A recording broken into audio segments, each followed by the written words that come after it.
Welcome.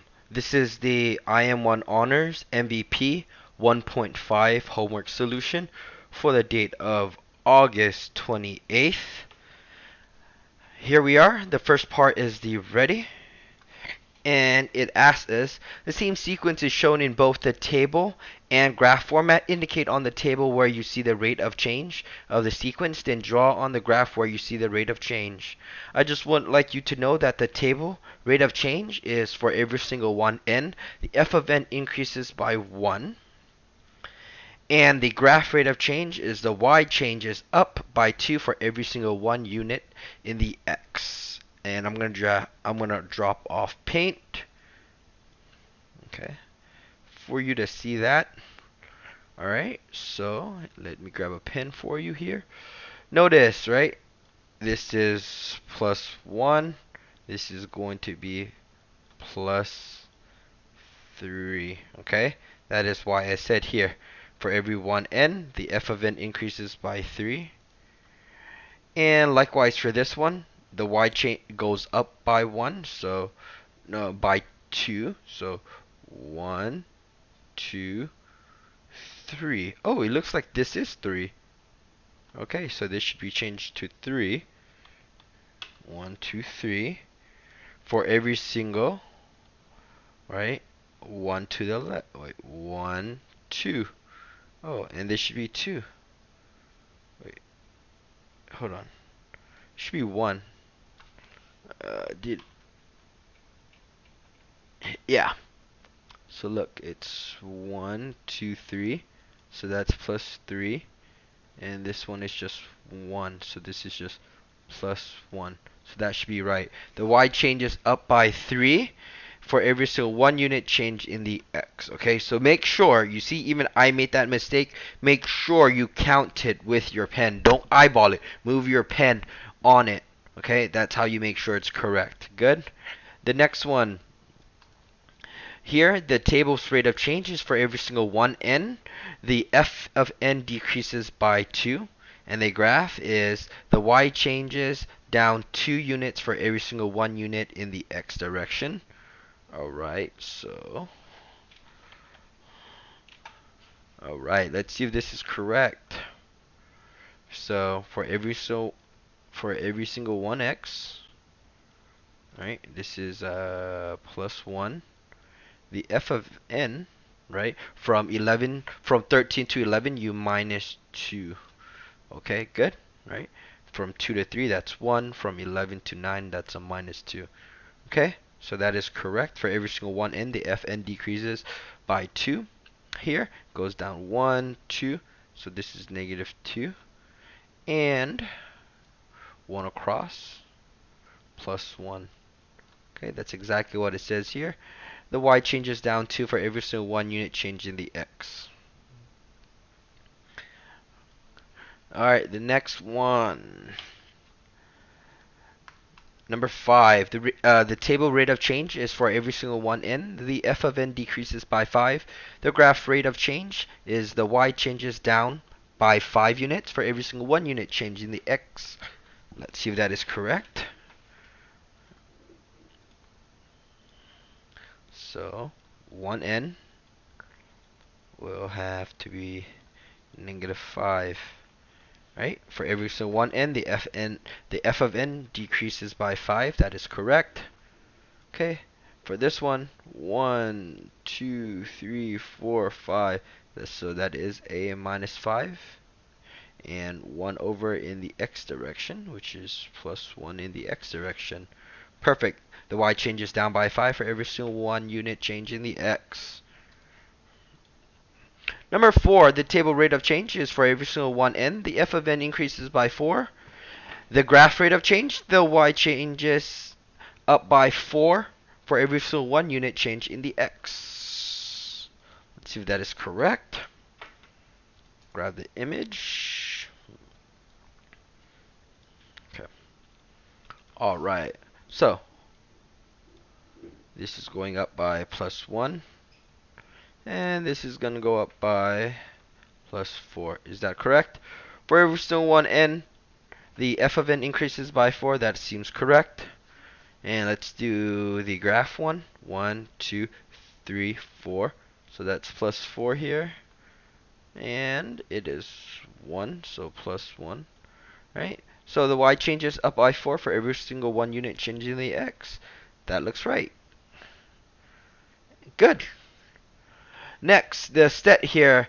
Below, you are given various type of information. Write the recursive and implicit function for every single geometric sequence. Finally, graph each sequence. Make sure you label your axes. Yeah, so these are all geometric series, so you don't care about this. I'm going to use the arithmetic sequence in the go part.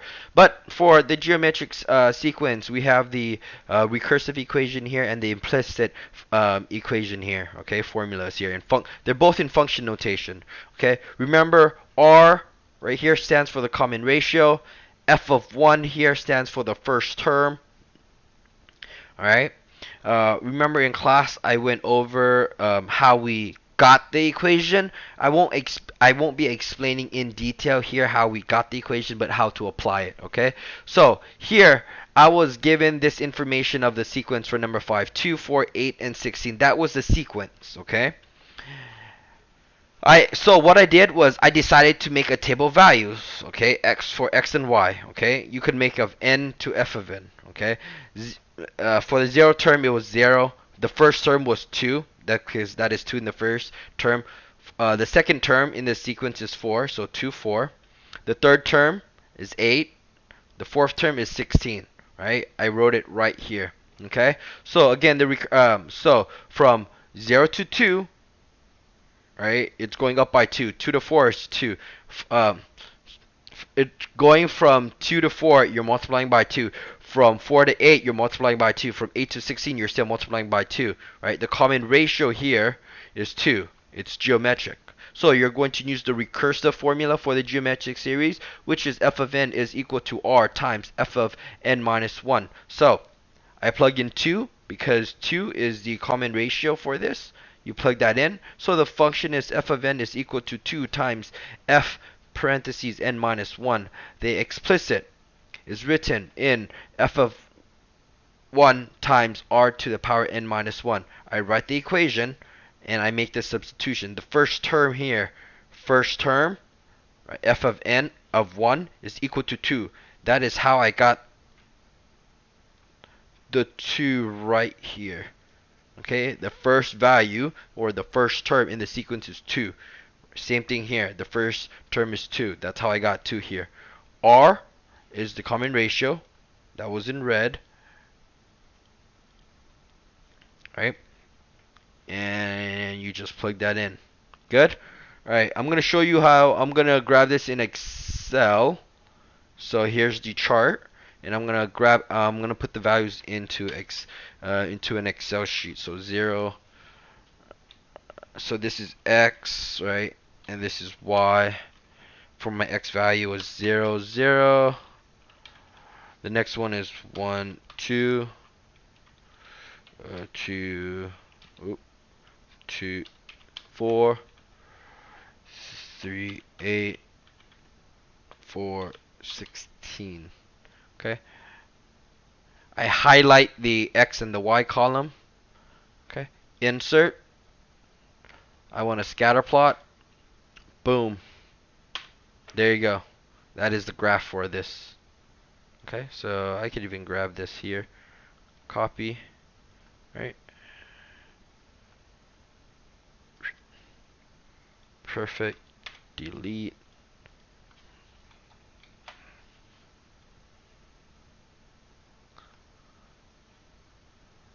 Okay. There you go. There you go. So that is the solution for this one. Right. Next, I have this table value already. The day is 1, the number of cells is 3. Day 2, number of cells is 6. So I saw that from 3 to 6, 6 to 12, and 12 to 24, you're multiplying by 2. So the common ratio is 2. Okay, I realize this is geometric. So I write the recursive equation. Plug in 2 for the r value. The recursive function is f of n is equal to 2 times f parentheses n minus 1. The implicit you get your first term. The first term here, you have 3 cells. Do you see the first term is 3 cells? That is how you got the f of 1 is equal to 3. And the R is just your common ratio, which is going to define as red, which is up here. You plug it in, and there you're good. Okay. Again, to graph it, grab I'm going to get another sheet on this. Move this to the side. Right. This is the time. And this is the number of cells. Right. Time. 1 day, that 3 cells. Second day, 6 cells. Third day, 12 cells.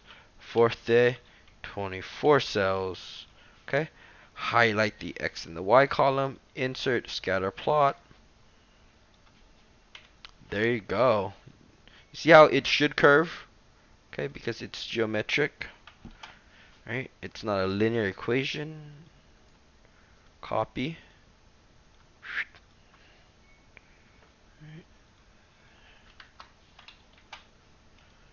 There you go. Looks good. Alright, you should curve a little bit here. Do you want to see the curve here? I'm going to grab it in paint.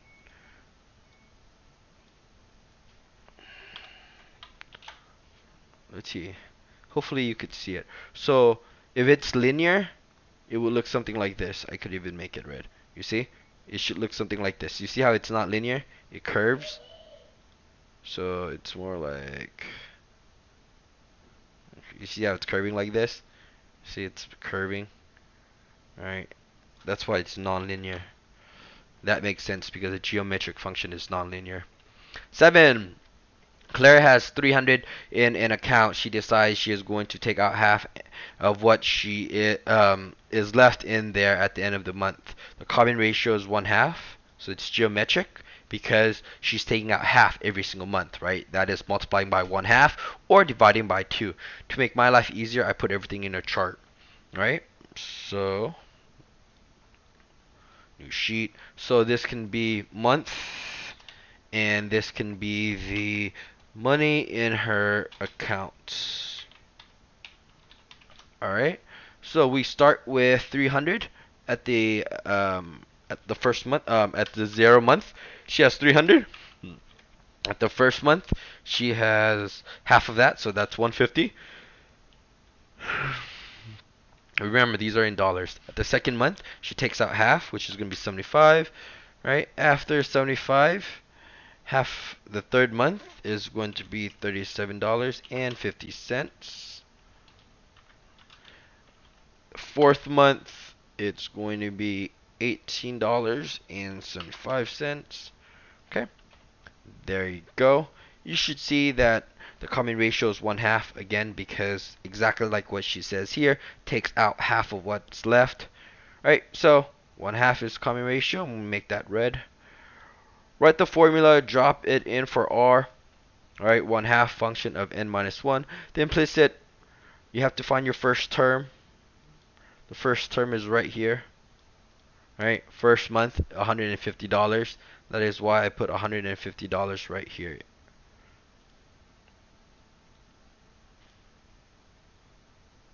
Okay. R is 1/2. That's why it's 1/2 here. Good? Alright, so if you want to see how it works in the graph, right, we put in the points, highlight, insert, scatter plot. Boom, there you go. Let me delete this. Again, I want to show you how it's how it is non-linear. So paint, this is the, oops, sorry, that was the last one. Let me grab the new one. So this is how the new one looks like. Okay, let's see, is it linear or not? So you see, nope, not linear. You see, it won't fit. Okay, we would say it is curvy, or it's non-linear because look, it curves. You see how it curves? It curves, right? It's not straight, not straight, not straight. It curves. Okay. All right. Good, good. Let me grab you the point here. Let me grab you this for you here. Copy. Boom. All right. Okay. The next one, 8. Tatiana creates a chain letter and sends it to 4 of her friends each day. Each friend is then instructed to send it to 4 friends and so forth. Okay, I think I made that chart, so let's explain the scenario. So, hold on, let's see, it's days and friends, yep, because my independent value is my day, right, and these are the amount of friends, number of friends that got the email. Right, that is the number of friends who got the email. Right, so for days we only go up to 4 days. So on the 0th day, 0 friends. On the first day, 4 friends got the email. On the second day, 4 friends. Send it to 4 friends. So 4 times 4 is 16. Third day, 16 times 4. Right, 16 times 4 is 64. Right? On the 4th day, right? 64 times 4, which is 256, right? Yep. 256. Right? Okay, it's growing exponentially. So, because it's multiplying each time by 4, we will say that the geometric sequence has a common ratio of 4. So, when you write down the recursive, it's this formula. Plug in 4 for the common ratio. The first term here, f of 1. What is f of 1 here? It looks like it's 4. Do you see it? Good. Okay.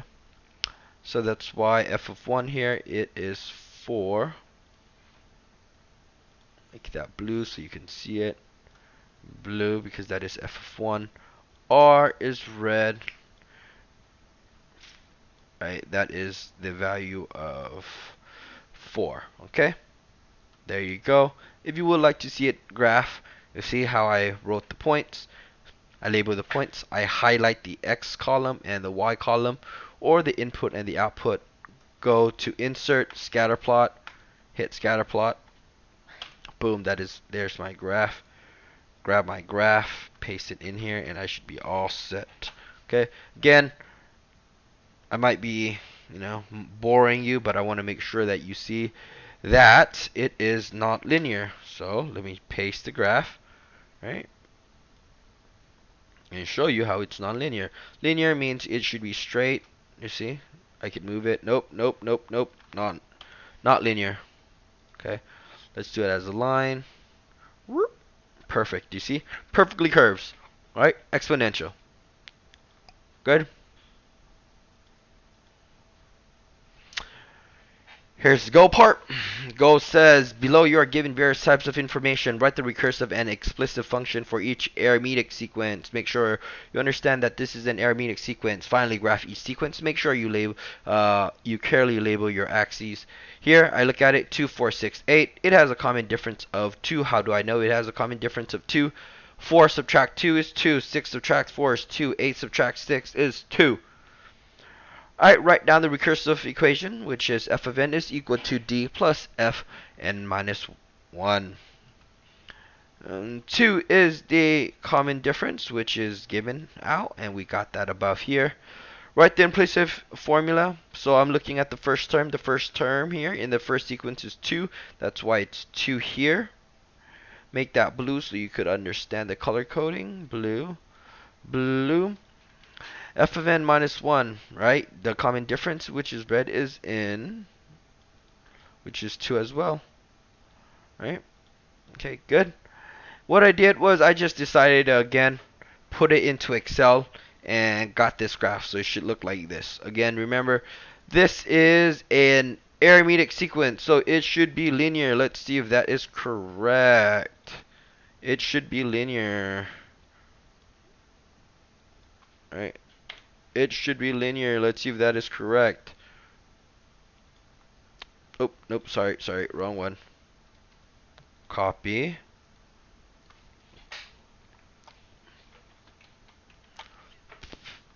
Oh my gosh.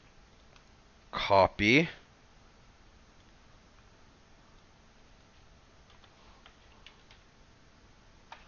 It's not copying.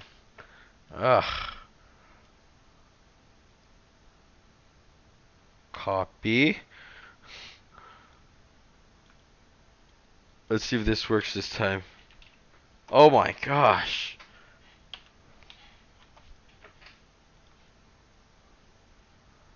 You know what? I'm just gonna make the chart. So here it was 0, 0, first term, which is 2. Second term was 4. Oh, second term is 4. Third term is 6. Fourth term is 8. Right? Highlight, insert, scatter plot, boom. Right? Straight line, perfect. Copy. Thank you. I was like, it should be good. Alright. Okay. And draw the straight line here. Whoop. Boom! Straight line. Arithmetic sequence. It's linear. There you go. Alright. Next, you have this in chart format. From 3 to 6, 6 to 9, 9 to 12, you're always going up by 3. So that's why it's a positive 3 here for the common difference. Let me make that red. Again, here is the recursive function. Common difference d plus the previous term, which is function n minus 1. Common difference is red. Okay, that is right here. Plug that in. Explicit is first term, f of 1 plus f n minus 1 times d, which is the common difference. 3, which is the first term, right? The first day, 3 cells. First term is 3 cells. Boom. Common difference, red. Common difference. Right? Common difference is 3. Okay. That's the chart. If you graph it, it's supposed to be linear. Do you want to see it? I can show you it again. Here's Excel. Right? Okay, time. And this is going to be number of cells. First day, 3 cells. Second day, 6 cells. Third day, 9 cells. Fourth day, 12 cells. Highlight the X and the Y. Insert, scatter plot. Boom, there you go. It looks straight. Let's double check. I can copy. Alright, grab the image here. Paste it. Alright, let's see if it's linear. Let's draw that straight line. Boom, it is linear. Right? Good. Next one, Claire has $300 in her account. She decides she's going to take out $25 each month. Here is the chart I made. 0, $300. First month's $275. Right? She's losing $25 every single month. That is why the common difference here is negative 25. The recursive equation here, for the value d, which is the common difference, I substitute in negative 25. There you go. The explicit here, I'm looking for the first term. The first term is not 300. The first term here is right here, which is $275. Remember, f of 1 stands for the first term. You're looking for the first term, or the first month, right? Plug that in for the first month. That's the first term. Common difference here is negative 25. Negative 25 here. Good. Plug it in. Plug these values in. You should get it. This does not look right.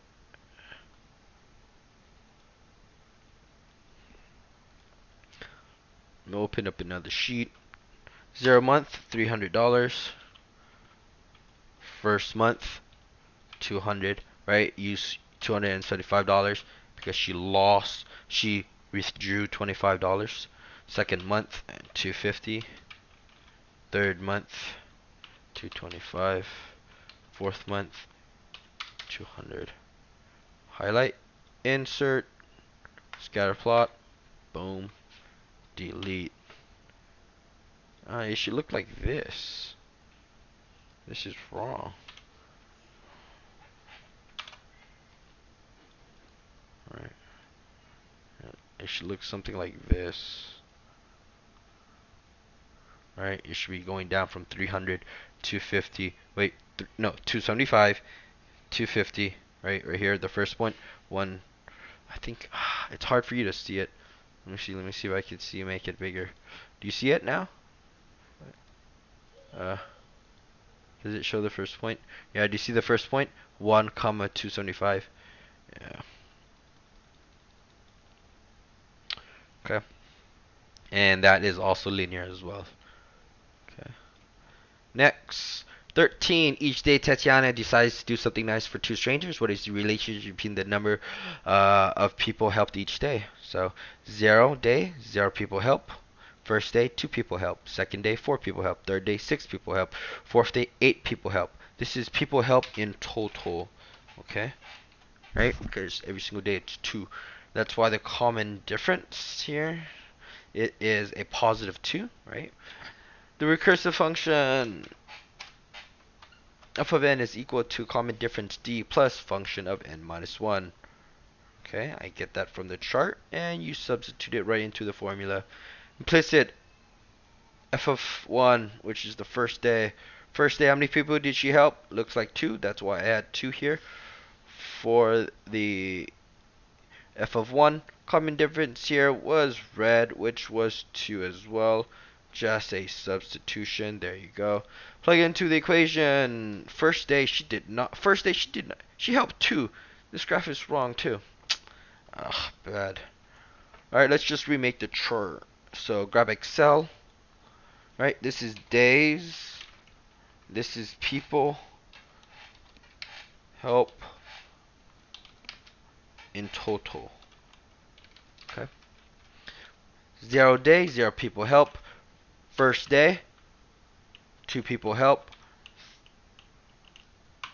Second day, right, 2 more people help, so it's 4. Third day, 2 people more help, so that becomes 6. Fourth day, 2 more people got helped, so that becomes 8. Highlight the X and the Y, hit insert, hit scatter plot, take out that title. There you go. 0, 0, 1, 2, 2, 4, 3, 6, and 4, 8. Okay, let's grab this. Alright. There you go. Perfect. Looks good. Sort of. There you go. A little bit better. There you go. Good. That should be linear as well. Next. Looks like it's in dot format, so I decided to make a chart again. Days is my X column. And the number of dots is my dot column, which is my output. Okay, 0 days, 0 dots. First day, 6 dots. Second day, 12 dots. Third day, 18 dots. Exactly visually here. So, I have to first find my common difference. My common difference here is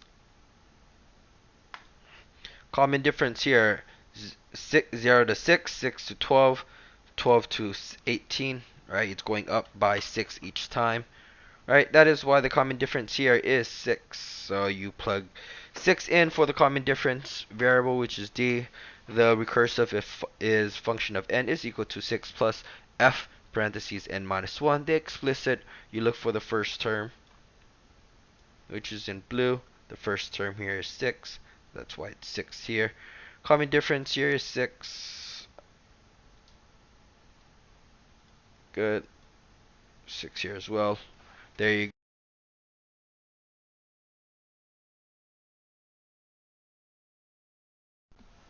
Right, and we could graph this. Is there a good graph for this one? Yeah, it looks like this one's good. Right? Let's make this a little bit bigger. Alright, so notice 0 day, 0. First day, 6. So first day, 6. Perfect. second day 12, third day 18. Perfect. And it is straight line, so that is linear. There you go. That is your homework solution.